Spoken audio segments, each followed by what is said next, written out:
সাকিব আল হাসানকে হত্যার হুমকি দেয়া যুবক মহসিন তালুকদারকে গ্রেফতারে রাতভর অভিযান চালিয়েছে সিলেট মেট্রোপলিটন পুলিশ ও র্যাব।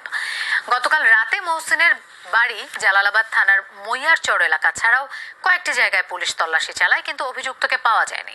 মহসিনের বিরুদ্ধে গতকাল রাতে আইসিটি আইনে মামলা দায়ের করে পুলিশ।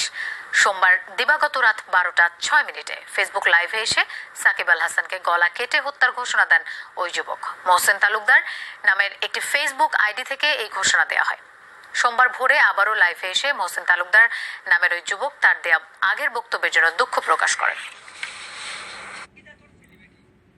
ফেসবুক লাইভে এসে একটি ছেলে মহসিন তালুকদার সে ধারালো অস্ত্র উঁচিয়ে এ সমস্ত অশ্লীল কথা এবং তার প্রাণনাশের হুমকি দিয়েছে।